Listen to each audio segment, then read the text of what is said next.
All right, so let's do some Q&A. So this is going to be a very dramatic change from what we've been talking about. This first one is going to be super simple. So Not necessarily. the question from, well, Not for it's going me. to seem simplistic. It's going to seem simplistic. We can stretch it into an hour and a half, right? What do you got?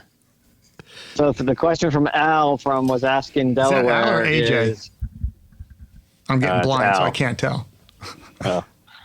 The question is it easy to change a ceiling fan?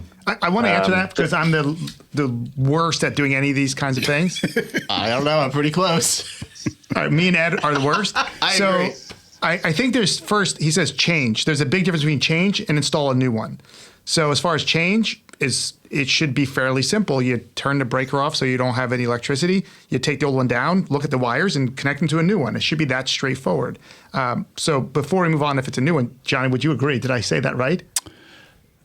It should be that way, yes. But obviously different manufacturers have different ways of doing things. So as long as you feel comfortable, mechanically doing it, then the answer would be yes, you're right. It also, and what you might actually see in practice is that, well, I want one that has a light. The one I'm replacing doesn't have a light. That's why I want a new ceiling fan. So I want one with a light. And I want one with a remote also because the one I have doesn't have a remote. So that's why it's important, Gary. So there's lots of details. For the right person to answer those questions. Well, right? I've had installed 3 in my house, and I've helped with all of them. But this is the problem, though. See, we're in 2023 and not 1990. The Nope, ones this is in all done with the last few 2023 years. have apps now. So now you can do a ceiling fan that's now attached to your phone.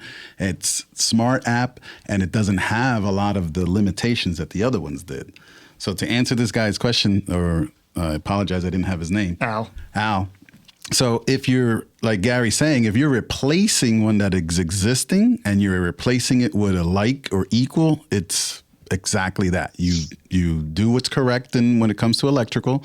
First, you're honest with yourself whether you believe mechanically you could do it or not. And so if you have a lot of doubt about it, either find a friend that could help you or find a professional. We need to say that disclaimer.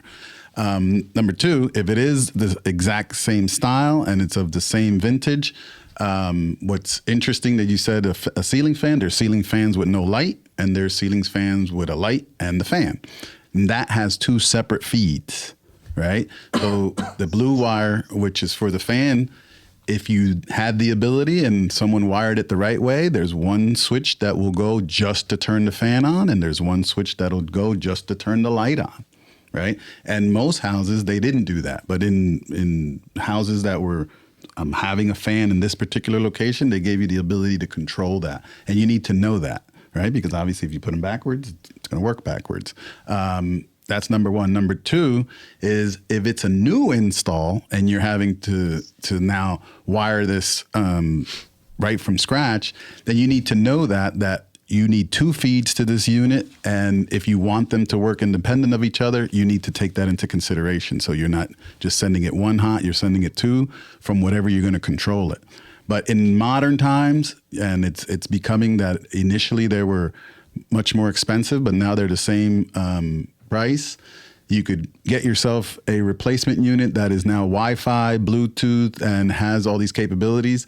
And the beauty of it is that a lot of people don't realize the benefit of fans, especially in large cathedral ceiling type locations. You could put them on recirc. They bring hot air down. They bring cool air up. They do a lot of different things. So, it'd be good if you're going to do that, research it, get one that could work off the app with different conditions that you could put. I mean, when you're not there, it's doing something. When you're there, it's doing something. And it's important to know that the technology has lent itself to ceiling fans. It's kind of like a boring type of appliance, but it does have capability. Just one other comment on a new install. You're talking about running a new circuit, presumably behind the drywall, between joists or across joists. That can be a little bit of a project. And you also got to consider the weight of the fan. And typically there'll be a brace that runs between your joists. It's pressure fit, and that's what you're hanging your fan from. So that can be a project, putting in a new fan where there is no fan currently and no circuit. Correct. And I'm glad Gary said that. So if you have a house that has an attic or a crawl space above, it's going to make your life a lot easier. If not, that mechanism that he's talking about gets put to each side of the joist. And then obviously you could see that for a regular light fixture that you buy at Home Depot that barely weighs a pound, there's a big difference between putting this large contraption that's spinning. It needs to be well supported. And there are, you go into the electrical aisle, there's a specific fitting or enclosure electrical box that is for that application. Is obviously much more difficult to do it as a new install than an existing one. Having the attic can be very beneficial. Oh, it's huge. In more ways than one. So I have a couple of issues. Oh, go ahead, Ray. Just let me add two things, and maybe this will cover you, Ed, but maybe not. So two things you guys didn't talk about. So one, hanging anything in the ceiling, light, fixture, fan, or whatever, is really, really annoying because you're trying to put wires together while you're holding this thing that's got to be mounted and cover the wires, right? So a lot of times it's this one hand job, whatever. So I have a trick. Did he say hand job? Yeah. Right. This is Attic Static. We, this is family friendly. So let's So, Ray, edit that out, please. I have a trick for that, Ray. The first thing you do is you put the ground wire and you let it hang from the ground wire. I have a better trick. Get somebody to help you. Yes. So I've done that. I've done that, Johnny, but I don't know that I'd do that with a fan, like a whole ceiling fan unit. Well, right? no, let's qualify. So obviously, the fan comes disassembled, and what you want to do is you only want to put the center portion of it without the blades. So that keeps the weight down. But believe it or not, ground wire hanging, wire is really strong. If you have it and it's supported, it will hold. I've done it a million times. It's just that, every scenario is a little different. But that's one of the simple things, not to Gary's point, which just to find someone to help you. But I've done it a million times by myself, and there is no one to help you, or the people are at work or whatever. But that's one way to do it. And the second way is, put your wife to help. Go ahead. So yeah, exactly. A couple of things or your husband to help you. I'm sorry, my wife went to Douglas, so I like Gary. He keeps me even. Adam. Johnny, I'm glad you said that because I've hung my lights and stuff on the ground wire many times, thinking I probably shouldn't be doing this, but I'm going to do it anyway because there's no other way to do it. And I guess it just affirms that maybe I wasn't such a screwball after all. No. So I ran into some other problems other than what we mentioned. So with the ceiling fan that we're doing, and my wife is the handy one in our episode 43, ceiling fans. Everything you've ever wanted to know about ceiling fans. Talking about ceiling. I told you we'd stretch it for 90 minutes. I'll tell you, I am so poor at handiwork is because I run into so many different problems. So this is going to be great learning for me. So one of the things we ran into, which I ran into most, is a Phillips head is not universal. So the Phillips head, I have to go through all my little stock of Phillips head attachments and see, okay, well, is this a deep one? Is this a shallow one? Is it wide? And see which one best fits. Then I put it in there, and oftentimes, as I'm either loosening it or fastening it at the end, it strips the head. Taking it out is not the big deal because it's kind of halfway out. I grab the pliers and just manually turn the thing and get it out. But when I'm towards the end of the job and you're putting it in, the thing strips. Yeah. Now it's forever loose. I have to take it out. I go to the Home Depot, ask the guy, I'm doing this project. I got to need something that matches this. And it will take me to a couple odd shaped ones. It's never quite a perfect match. And I'm just kind of stuck. How do I prevent that? Yeah, so you hit it on the head, and I'm going to say the other thing, which may not be was that a pun? Politically correct. It's the head of the screw that strips. Very good. Yes. They're low quality when it comes to those. They come from, overseas. That's what the Home Depot guy said. Right. Cheap screw. Very low quality. The zinc recycled stuff. So having the right tool is correct. But I'll tell you one thing, because you mentioned the store. Home Depot does have an electrical, I don't know what you would call it, but it's an assortment of screws that fit all the electrical 2x4s, octagons, all of that. And if you do strip it, then you're able to then start over and do that. That's one way to do it. Second is exactly what you said. So they sell multi screwdrivers, and each one of them is a different depth. And a lot of people don't know that they go by number too. And in the instructions, it'll most of the time, and no one really pays attention to it. It will actually tell you the number. It'll say number one. Yeah, Phillips typical of one. Does it say it on the screwdrivers? I've never seen that. Yes, it'll say it on the bits on it as well, and on the instructions. And most people do not. I'm going to go back and look at all my tools now. Yeah, so the bit has a number 2 to match? Absolutely. Yeah, it has a number on it. And then when you buy those kits, you open them Yeah. and they'll actually tell you those numbers. Most people don't even, they just oh, this one fits. So Johnny, question for you. Like obviously screws with a regular receiving end are crap. You can run into the issues that Ed did with Phillips heads. I find the star bits are fantastic because they have a flat bottom. Yes. And they've never stripped. And those have become extremely popular with the impact drills now that are coming, and especially for wood and cabinetry.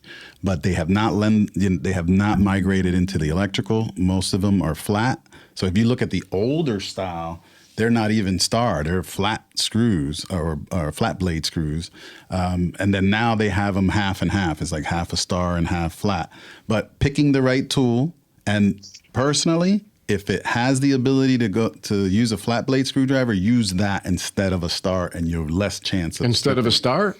Yes. Really? Do it by hand and not with a tool. Okay. Don't use the electric. Correct. Oh, okay. Do it with a hand tool and not a battery or electric power. So one of the things we With try to do. electrical installations. Yeah, because what happens is most people, especially because you qualified yourself as like, I'm not very comfortable doing it, you're also not going to be very comfortable with how much strength and power you're putting into the power tool. So you're just going to make matters worse. Right. Whereas when you're doing it by hand, it's just going to take a little longer, but you're going to end Gotcha. up with a better outcome.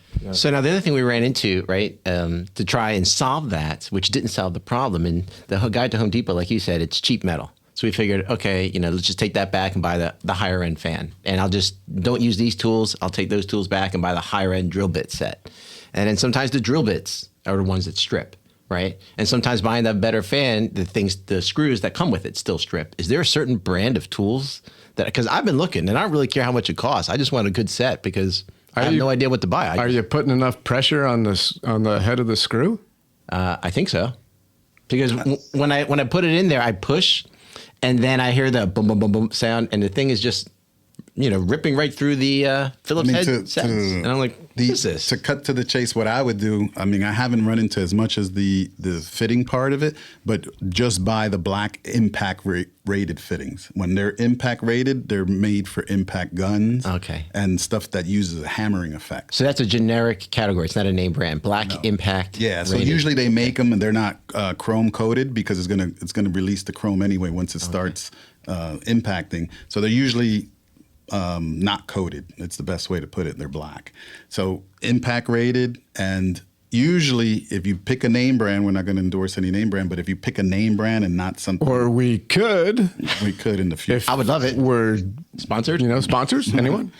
So that's the best way. But I have to say though, fundamentally, always start if if we went back 20 years and there wasn't this whole thing of cordless and all this stuff, you have a good hand tool with a good name brand, and you're able to judge what you're doing with your own hand. That's the best way not to strip a screw. Gotcha. So when the screw's in, you're towards the end of the project, you're fastening it. It's pretty much all the way in, but it's still physically loose, and then it strips. How do you get that screw out? It should be Or how do you loose. push it in? It might not be all the way in, but if it's loose, there's something else going on. Well, that's not loose, and because there's 4 or 5, then the whole thing has some instability. Right? You don't mean the screw is loose. You mean the... No, that screw is not quite all the way in, right? It's got a dome-shaped head, and it's got a Phillips head, which is now stripped. It's not all the way flush, so the whole entire, unit, ceiling fan or, towel rack, whatever I'm installing, is a common problem I run into, is now loose. So I can't get the pliers around that round head to manually take it out. Dremel. What do I do? Dremel that bitch off. Yeah, so you could cut the head off. Right, I've done that, and then I couldn't get the pliers, and that pole, the shaft, is still in there. What do you do? What you're going to do is you're going to cut the heads off, and whatever item you were installing, you pull out. So now that depth of whatever you pulled out gives you the ability to put pliers on there, and you take it out. So you got to take the whole thing out. Yeah, take the whole thing back out again, and then you grab the good set of tongue and groove pliers, pull the unit out. But there's a recurring thing that you keep saying. It's usually just either bad form or you didn't realize that you may be hitting up against something above the fixture. You should not be able to strip a head, even a cheap screw, that quickly. Usually it's from the person finagling so much that they haven't realized that either the screw's hitting the back of the fitting, hitting a piece of wood. So you got to pay a little bit more attention, and we should end this with the very simple thing. Everything is preparation. When you remove it, if we go back to the ceiling fan, you remove it, take some pictures now that Cell phones are popular, and look at what you're dealing with. Maybe we should have started the thing that prep work has a lot to do with it, is observing what you're doing. And also, one last thing is always just double check that it does go in and out on the table, because sometimes those cheaper screws, sometimes the thread is wrong anyway, and it's not even the right part for the kit. Right. There's another problem I ran into with ceiling fan too. Sorry. We're going to do his question. Wait, who submitted this question? Was it Ed or was it Al? No, I didn't submit it. No, but I mean, if we're going to talk about fixing stuff, I'm telling you, man, I got a million questions because I run into tons of stuff. I was looking at the camera, like faking falling asleep slowly. Yeah, but if it's not about fixing something, we can answer that quick. But fixing stuff, fucking ceiling fans, Jesus Christ. We are losing listeners. Like, yeah, but listen, all three of them are never coming back. We after need this fan bullshit. You know, the first ceiling fan was invented by Samson of Babylon in 600 AD. It was made out of mammoth You just scared the crap out of me what you just did. I thought something happened to you. I really thought something happened. I'm like, oh my God, he just fell off. Like, what happened? Oh, you didn't hear my phone? No, I didn't hear your phone. I just saw you like disappear and fall. Yeah. I'm like, oh my God, he had something. I'm going to do it again if we beat the topic this hard. Ray, what he's trying to say is that I think the ceiling fan is moot now. All right. Let's move on to the next question. Let's keep going. No, because here's the thing. I want to see if we can really stretch it for 90 minutes. No, but here's the thing. To say, you just take it off, clip the new ones on, put it on, you're done. That's a bunch of bull. I know. That is such a bunch of bull. But there's so many things that can happen. We can't talk about this for 24 hours. I'm going to tell you stuff that actually did happen. You're going to rip the drywall out and have to, so then start a fire. So when you burn your house down, and then you'll be living in the mud hut with Chris. The funny thing is, don't try to change your own fan. Everything that you're saying, I've gone through just as much as you, and you're absolutely right. Yeah, those are those little things. I don't know what to do about it. That's the thing. I want. If we want to go into the weeds, we can answer one question for every episode. Right. Look, but that is the takeaway. Any home project, as simple as it is in concept, more often than not, it evolves into something else. Even changing a freaking light bulb because the ballast could get stuck in there. Yeah. And now what do? Well, you put your pliers in there. Did you kill the circuit first? You'll get a little bite if you didn't. It's good to learn things the hard way. It depends on what you learn. Like if you die from it, then no. Offline because that's not going to kill you. Let's go to the next one. Gary is visually annoyed over the conversation. All right, let's move to the next question. Go ahead.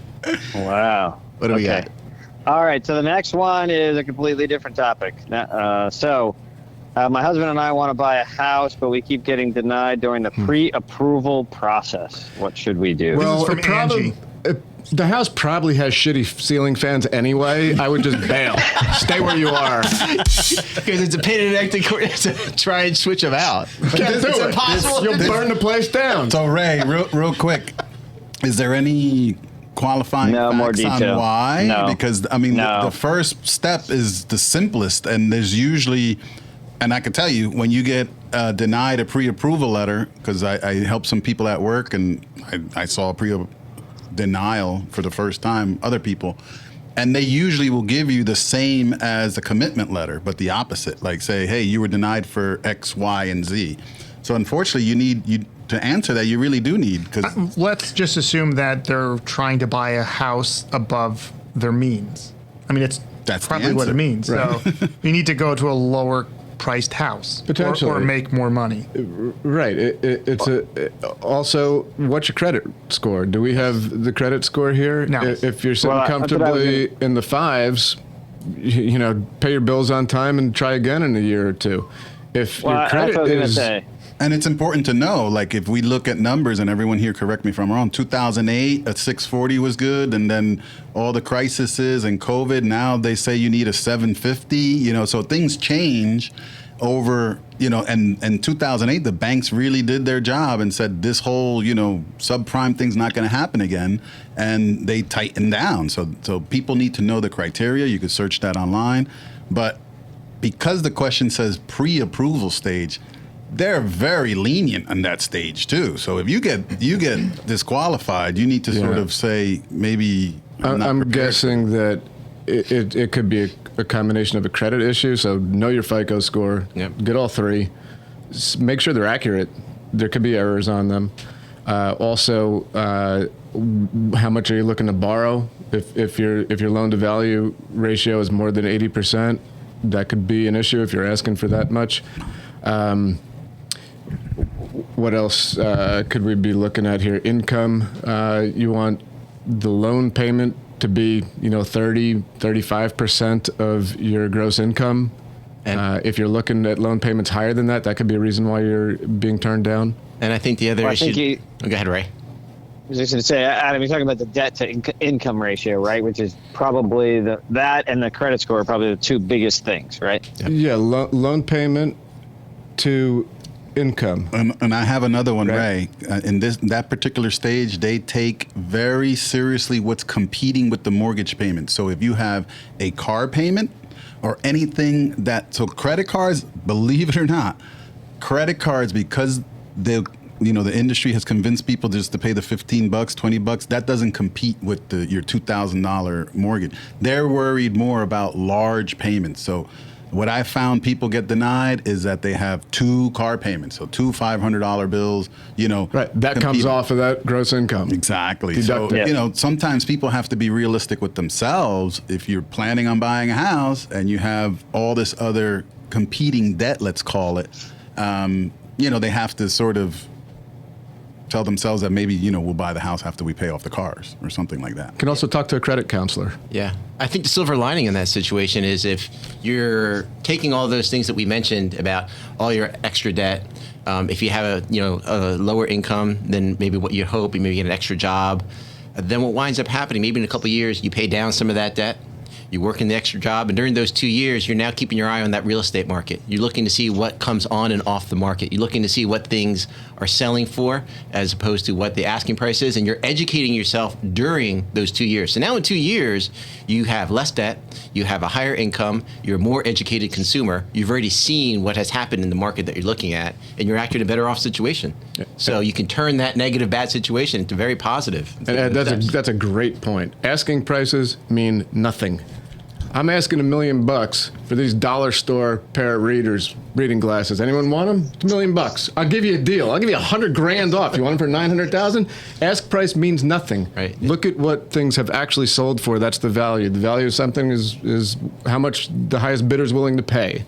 Right. And I think something not to sway the person from, and I believe the question doesn't say what, if it was solely a single family, but sometimes it leads them to the table and says, all right, what are my other options? Because maybe in 2 years they haven't been able to solve their problems if they're or maybe their salary didn't jump, to the number that they wanted to in those 2 years. But now you could say, all right, what are my other options? I can get a 2-family home. I could get a 3-family home. And what people don't realize is that even though that takes responsibility, the bank takes 75% of the income that would come from those other apartments, and that is added to your salary. So I believe you need to be a landlord for at least 3 years for them to do that. Nope. That is not When true. I bought my house, my rental property, they said they couldn't use that for the loan. It may depend on the lender. I could tell you one thing. It could be that. It may depend on the lender. And same thing with your job. If you've had 6 jobs in 5 years, okay, that could be an issue for some lenders as well. I could only speak by what I did. I bought a 3-family home. I gave the bank, and I had nothing before that, right? 2005, I bought a 3-family home. I was going to be owner-occupied, though. That's important. It has to be owner-occupied. So I don't know if that was qualifying in yours. No. So as myself, and I'll give it as open information, I bought a 3-family home in 2005, and the second floor and third floor were going to be rented. Second floor was going to be rented for $1,250. You do that times 12. The third floor was going to be $1,100. You do that times 12. The bank takes 75% of that and puts it as your income. 75% is because they take a calculation on when the apartments will be empty. People leave, and immediately that bumped me up to, $400,000 range where I couldn't have done that by myself. So sometimes the denial is almost like, hey, let's sit at the table and let's see what other options we have, and that's one of them. I think the other thing in that question that kind of jumps out at me is in the beginning it says, my husband and I.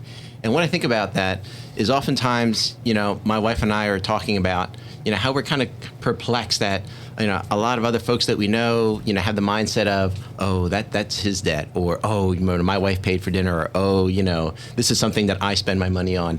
And that really doesn't kind of jive to us because we have everything together, right? Our accounts, our retirement. And when you look at that statement, if you're looking to buy a home, whoever this person is, then looking at, well, that's his debt or that's his bad credit score.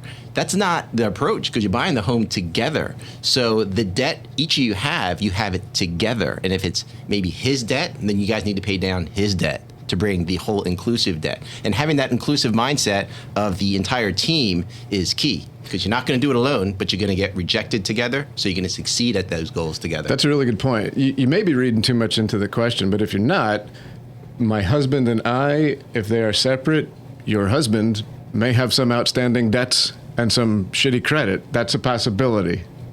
Yeah.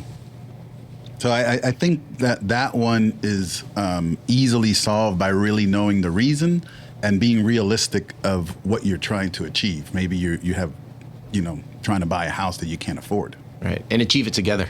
Yeah. And then the last thing I would add is just that, like, to keep it even more simple, go to a bank or go to a credit union, just walk in there and in person, go apply for a loan, talk to the people, and they'll tell you and explain to you, maybe better than a letter in the mail, what you should be looking for, what's not going to work for you, what will work for you, et cetera. And some people don't want to do that. Some people want to do everything online, but, every once in a while it might pay to just go do it at the bank. Okay. Did we just handle that in about 15, 20 minutes? There's more questions. Yeah. Oh no, I know, but And Gary's helping. we only spent 15 on all one these question. questions. We're not getting to them all today. That's good. We have more for next time. I stayed awake the whole time on that one. Should we do one more question? Yeah. We just keep on going. All right, here's Let's the go one till, more. Let's go till Tuesday, man. All right, This is going to be a tough one to answer, so this ahead. might not take very long. Katie is asking, Oh, we're going to a different how do you question. find... I'm changing it up on you, Gary. Good. How do you Okay. find time and balance with running, working out, etc., and your career in your life after college? So I think it comes down to, and we discussed having a whole episode on this, it comes down to discipline. If you want to get your running and working out in and working, you have to have discipline. You have to find the time, make the time. And I mean, I could start with giving an example for me. When I got out of college, I was continuing to try to run, and I'd get home from work. I was not a morning person, so I couldn't run before work. Well, I shouldn't say I couldn't. I didn't want to run before work, so I'd get home from work, it'd be like 5 o'clock, 5:30, and I'm like, I'm too tired to run today, or I'm too hungry to run today, or it's too hot or too cold or raining or whatever. So my running was, yeah. See, I'm better at that than you. You just at sound least like in these you. last 12 months, I've found an excuse every day. So You got to up your game. You'll be Yeah. okay.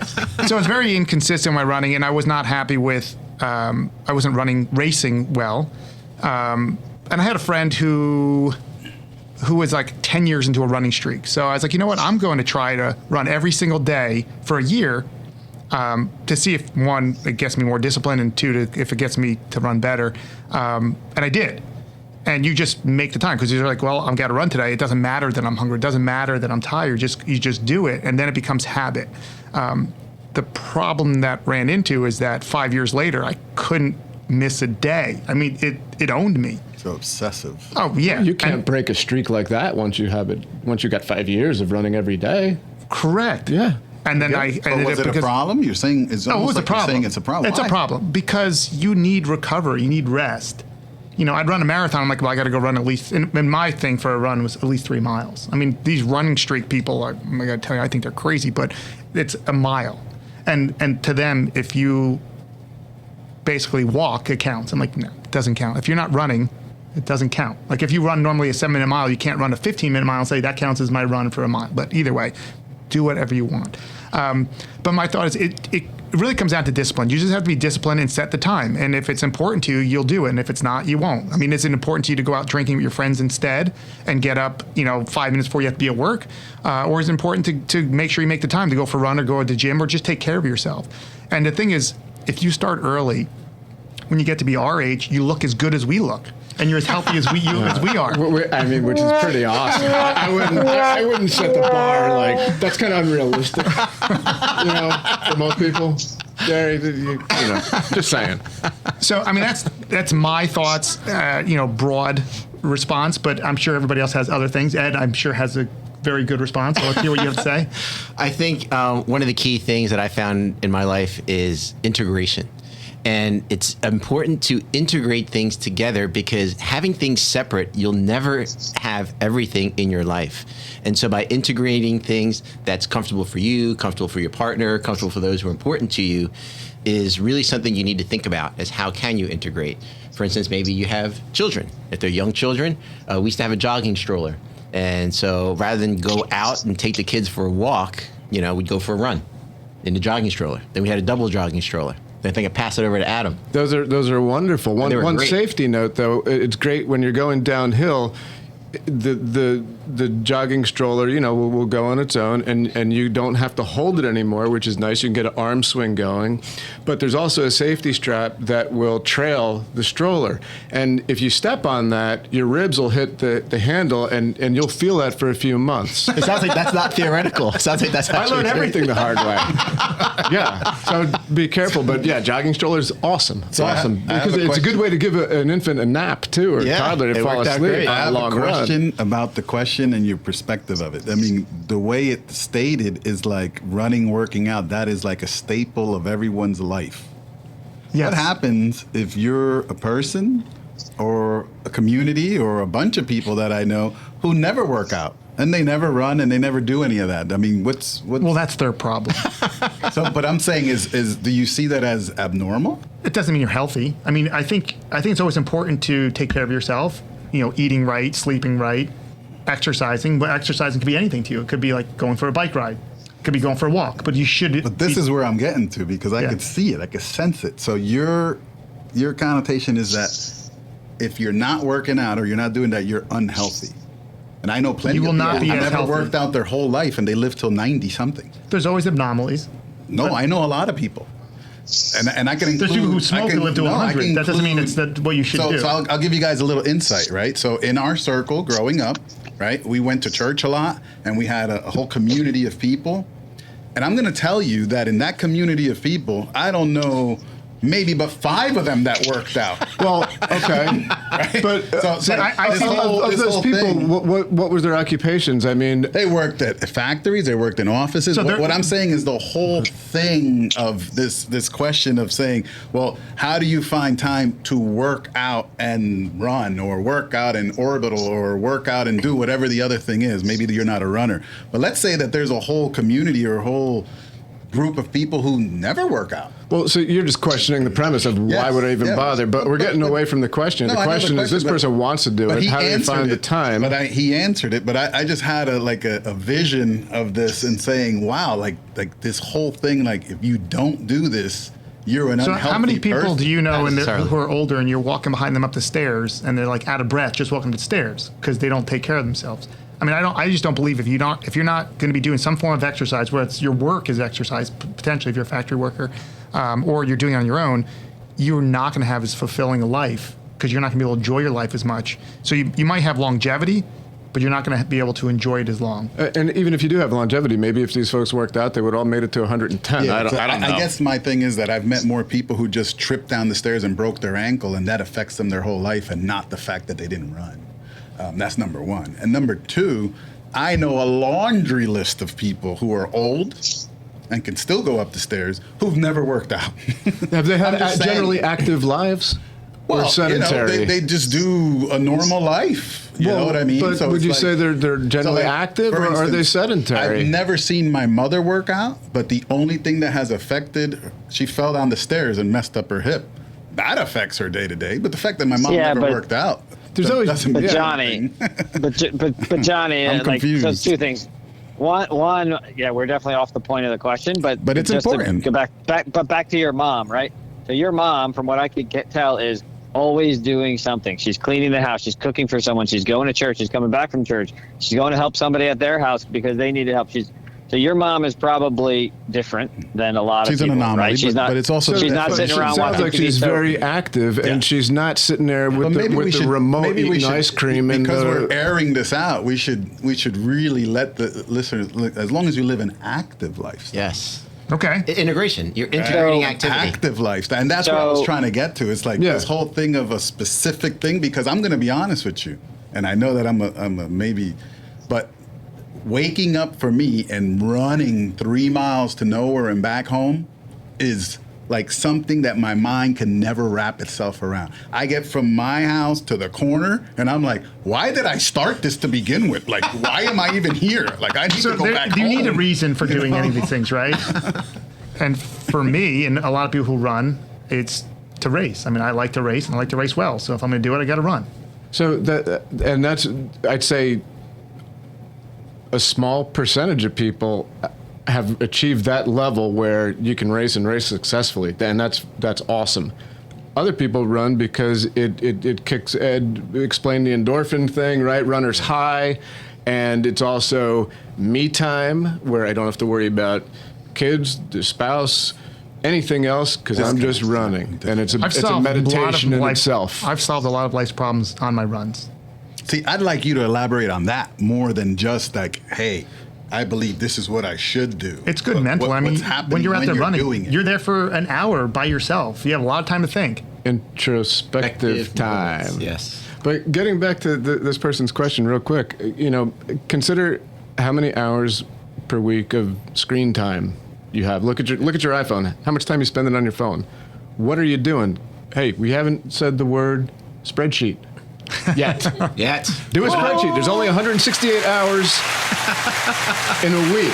What are you doing for those 168 hours? And if you can't find one or two to run, well, then that's okay. It just turns out it's not a priority for you. Right. And I think this question really, how do you find time to balance, could be blank, and career and life in college? And it really could be anything. It doesn't have to be, in this case, it says running. It could be active lifestyle. It could be faith. It It's could all be about priorities. interpersonal relationships. It could be about home improvement, anything. Yeah. But it's about integrating it into what you're doing. So if you want to have time with your significant other spouse, do it while you're doing the home improvement. If you want to do things, with your kids, okay, now you're bringing your child in. Hey, let me show you how to fix this thing. So now you're doing the home improvement, but you're spending time with your significant other. You're spending time with your child. So really, that can be filled in with anything in that blank, but you still have to find a way to integrate, I think is the bottom line. I think integrating's kind of, do you believe in double dipping, multitasking? Some people say, no, there's really no such thing. I don't know. There's probably a middle ground. But I think it comes down to, no, you can't do everything you want to do.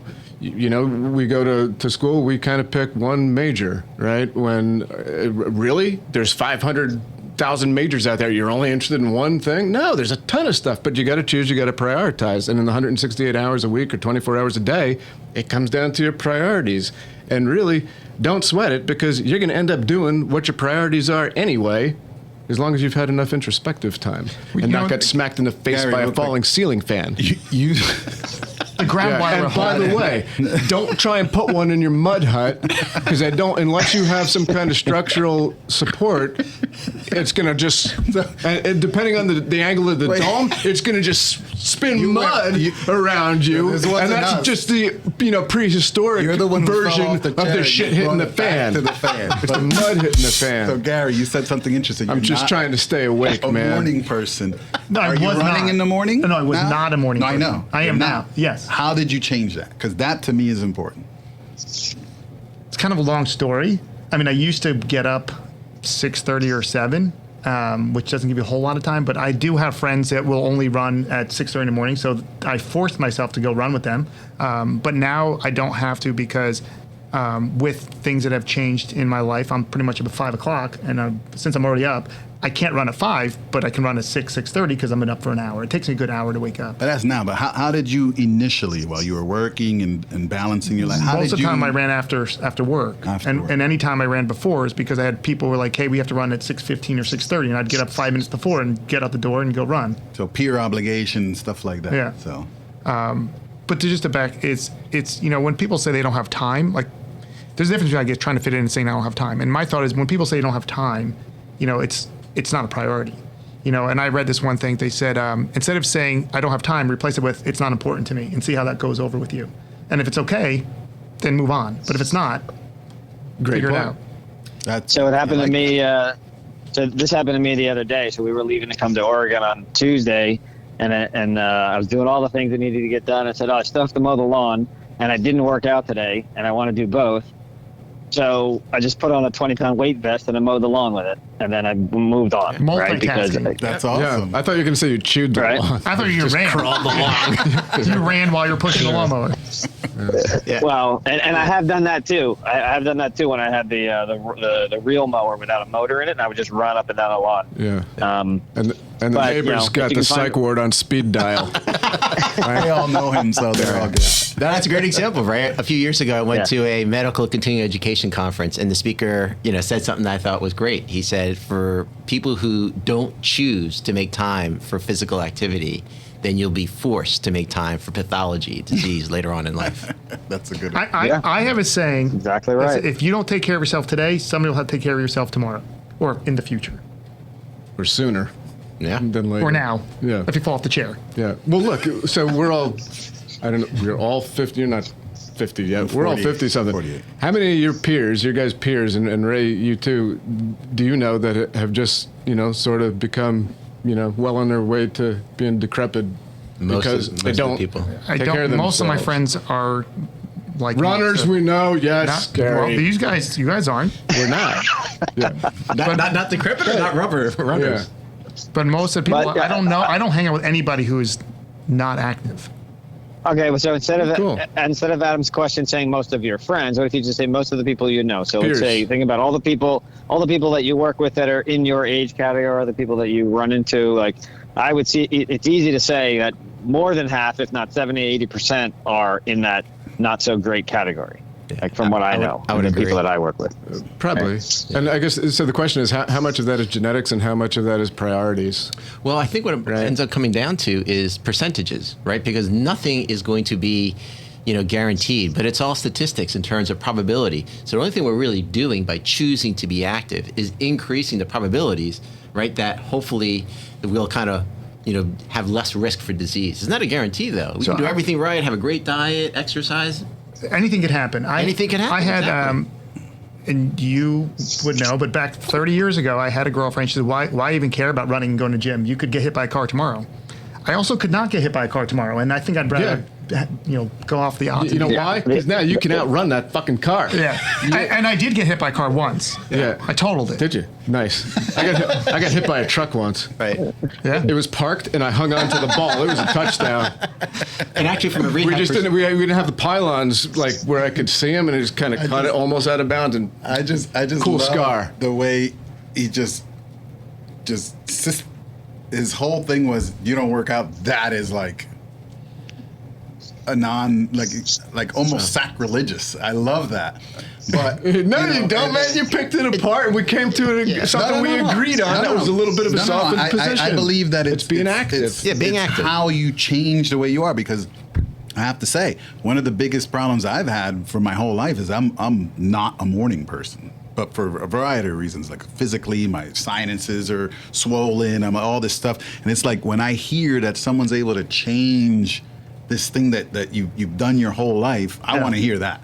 Yeah. Like, not as much But what let you're me doing ask you after this. you wake up. You- I want to know, how do you change these things? Because you're absolutely right in the sense that the times that I've been forced, and you said something interesting, your friends force you to change that thing. Mine is my job. When my job calls me at 4 a.m, there's no hesitation. I just wake up.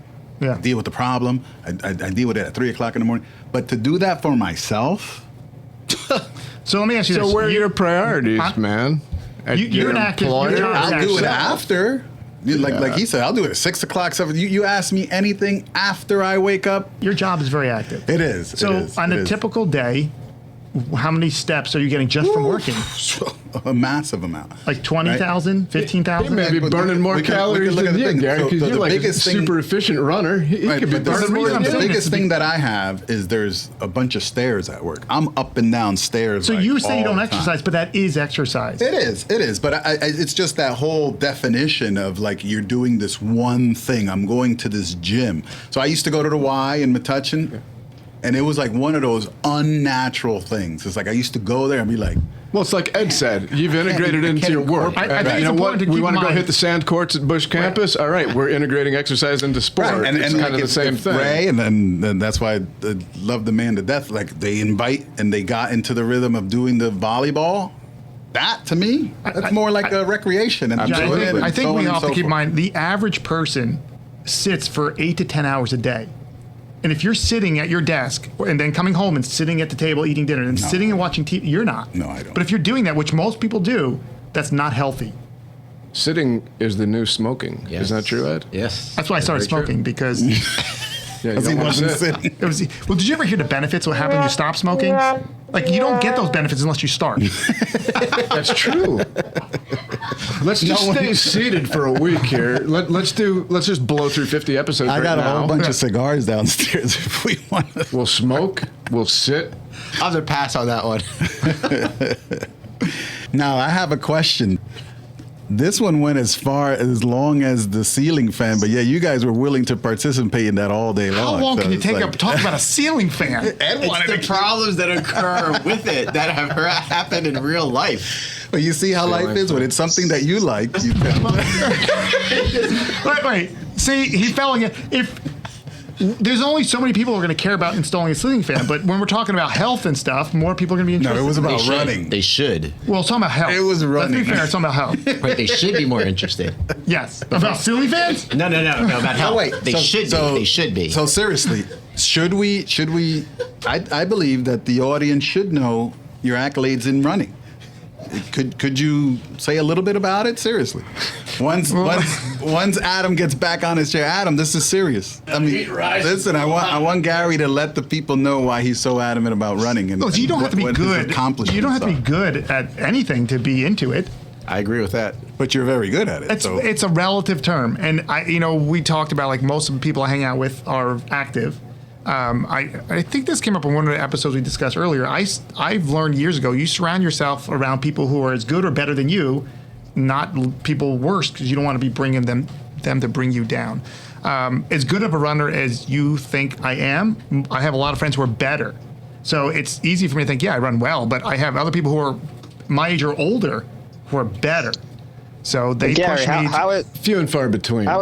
No, I have how a is lot that on my team. okay? For some listeners, Gary's semi-famous as a runner. I don't know about that. Well, but Ray, what were you emphasis saying? on the semi, but come on, man. I believe you were Credit where credit nationally is due. ranked at one time, Gary. Never.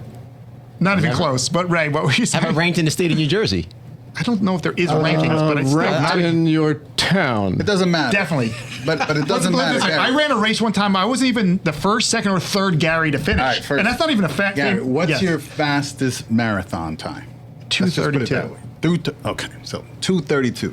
Yeah, Which is respectable. That's, but that's more than That's respectable. come on now, Gary. That's a pretty good number, in my opinion. Not too shabby. Not the goal I had in mind when I stopped slowing or started slowing down, but it's good.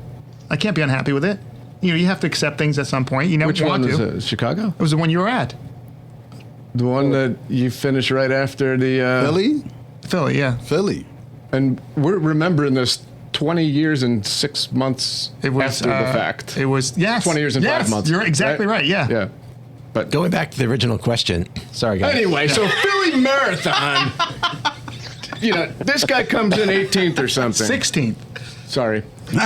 16! Come on now. That's pretty good. That's I'm not pretty good. That's pretty good. I was a little behind. I think I it's was a little important. behind. You were the like teens. 25th, I was somewhere in the 20s or higher. You know, I Or think it's higher. important to let people know that you're just not running in your neighborhood. Is what I'm trying to get to. All right. You know, it's an accomplishment. So getting back to the original question, it says There was a question? Yeah. Because we're not doing the question. Oh. What's the end? It says balance for the running, working out, and career in life after college? So whoever is posing this question, I imagine Was it easy in college? Right. Well, I was going to say the same way you balanced in college, right? You must have different things. You had studies. You had to take care of yourself. Maybe you had a relationship. Maybe you didn't. Maybe you had other family responsibilities. Maybe you worked. But whatever you did then, you had to balance something. When you are out of college, you have to make choices based on your priorities. And so whatever is your priority, you have to choose to prioritize the things that are important to you. Yeah, so you got to take ownership of it, really. Right. What you end up doing, that is your priorities. But maybe they're trying to say that after college they got a job, and because of the job, This particular person is a nurse, and they work 10, 12-hour shifts. So Yeah. How many total hours a week? I think it's 12-hour shifts 3 times a week, so you have 4 days of plenty of time to get So stuff I would done. say someone has to speak about nutrition. If she's not eating right, if she's not doing what she has to do, she's going to be exhausted. That's going to be important. Rest, hydration, it's all going to be part of it. But ultimately, it's about priorities, right? If at some point a job, very much like one of the guests we had previously on another episode of the podcast, talked about fulfillment and introspective moments, right? If someone is in a position where they can't prioritize running or exercise, if it's important to them or anything else, maybe their interpersonal relationships, maybe their faith, maybe their, whatever else, financial issues. If you can't balance that, you need to maybe choose something different in your life, whatever that change may be. How many calories a day do you eat in order to be able to run the total? I have no idea. Because I'm assuming, you have to, So, it has to be like your regimen, but also how are you fueling yourself I to try be able to to do that? The older I get, the more healthy I've become as far as eating. But I would say up until my early 40s, I could never eat enough. Always hungry. And I'd be traveling with my wife, and we'd be out somewhere like on vacation. We'd go from one town to the next. I'm really hungry. So we'll stop at the next town. And the next town ends up being an hour and a half away. I'm like, that is way too long. But now as I've gotten older, I can eat. I'll be hungry, I'll eat. And then like 3 or 4 or 5 hours later, I'm like, I'm usually starving by now. So metabolism changes when you get older. But I try to make sure I'm eating enough protein. I think a lot of people don't get enough, especially if you're exercising. So it's not the biggest thing it's just sort of like a happenstance that you just eat when you eat, but it's not something. I avoid a lot of things that aren't healthy for you. I don't drink hardly ever. I only drink most of the time just water. Anything to make me, my goal is every day is what can I do so I'm not tired? Because I find the older I get, the more it's just easy to be tired. And I don't want to be tired. I don't want to be like that old man who wants to take a nap all day. So just trying to eat healthy, exercise, do the right things. Thank you for listening to the Addict Static podcast. If you like what you heard, please like and subscribe, and feel free to leave a comment below. Or come check us out at our website at addictstaticpod.com. And stay tuned for new episodes out every Monday.